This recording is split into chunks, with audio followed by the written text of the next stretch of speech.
I'm very grateful for the opportunity to speak in front of you guys today. I'm going to start off by telling you a story about a kid named Max. Throughout my years of going to Hebrew school, Max was always around. He wasn't really friends with anyone who attended, and he was always entertained by himself. Max is on the spectrum, and no one really understood what that was in 6th and 7th grade. He always did whatever he wanted to do, and sometimes that upset a lot of people. When our class started having bar and bat mitzvahs, you would see Max at every single party, doing his own thing and minding his own business. It was April, getting towards the end of the school year, and it was the night of one of my good friend's bar mitzvahs. Everyone from our huge public school was going to be there.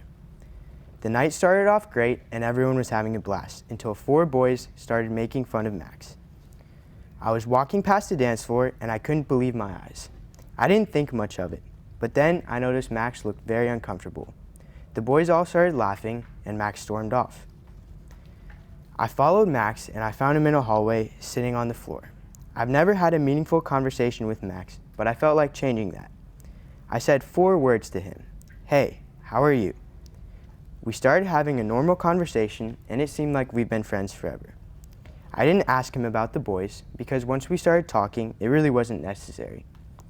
Max's mood completely changed just by the power of words. After this encounter, every week at Hebrew school, Max and I exchanged words. If I was having a bad day, just having Max saying hello made me feel like someone was there for me, and I know that he felt the same. The power of words is hard to grasp. It's crazy to think that 4 words can pull someone out of a hard time and start a friendship. Words can be hurtful, they can be uplifting, and they can make you feel many different ways. That's why it's always in your best interest to just simply be nice. There will never be a negative outcome after sharing positive words with someone. According to Nobel Prize-winning scientist Daniel Kahneman, we experience approximately 20,000 individual moments in each waking day. Each moment lasts a few seconds. These moments can be shared with people you don't know or people you do. Around a quarter of these moments, you converse with other people. This means that you have about 5,000 chances every day to make someone happy and change their mood entirely. 5,000. Think about how easy it is to spread positivity after every interaction you have with someone. You simply tell them, "Hey, have a nice day." Words are very important, and their meaning crystallizes perceptions that shape our beliefs, drive our behavior, and ultimately create our world. Their power arises from our emotional responses when we read, speak, or hear them. If you think about the different perceptions of words, it will blow your mind. Imagine the differences saying the word fire at a barbecue, in a movie theater, or at your school. The same word has very different meaning in every context.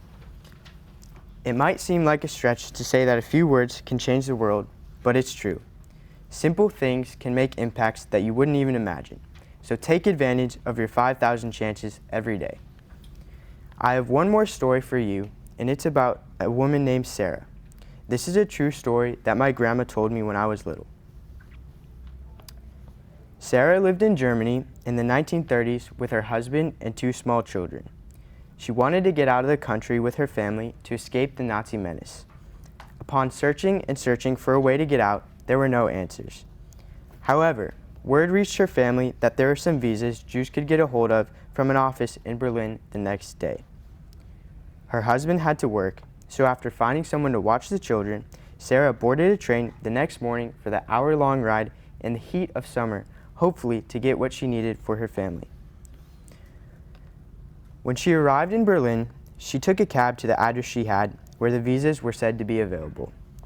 Inside the building, she found the right office, and when she entered, she saw dozens of people in a hot, cramped room waiting for the same salvation that she was. A lone German bureaucrat sat at a desk, seemingly oblivious to the mass of humanity around him. Hours passed, and people suffered in silence. Sarah held on to the hope that she would leave that office with those few pieces of paper that would mean a new life for her and her family. Unfortunately, the bureaucrat finally said, "No visas today, come back tomorrow." The thought of going back was not the best situation, but but there were no other options. Sarah found a room to spend the night. The next day, once again, Sarah walked into that crowded office. She no doubt tried to keep hopeful, despite not knowing how many visas would be available and if there would be enough for everyone. Again, for hours, people suffered in silence.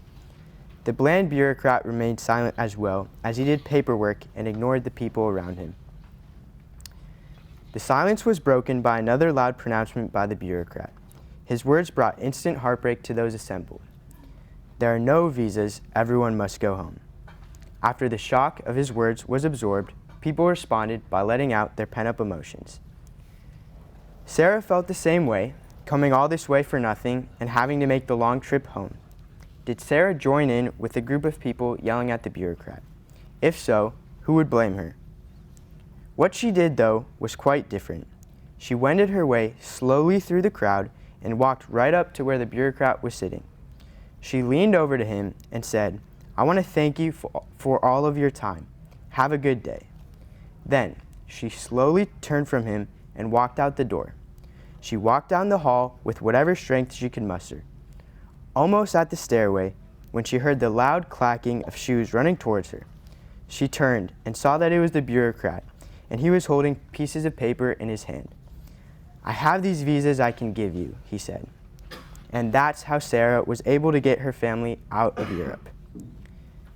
The bureaucrat in that office certainly showed no signs of friendliness that would attract a friendly greeting.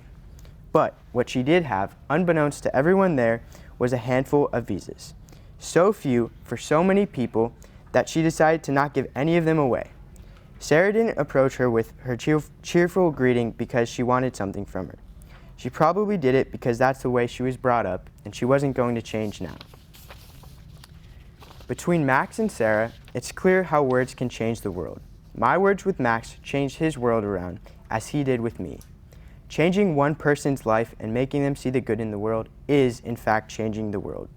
With Sarah's story, despite the frustration and not one drop of hope left in her soul, her kind words saved her family. She changed her world. It's amazing the repercussions a simple act of kindness can have. Like I said before, there will never be any negative outcomes from being nice. Words can make amazing wonders. Take advantage of your 5,000 chances every day. Thank you for listening.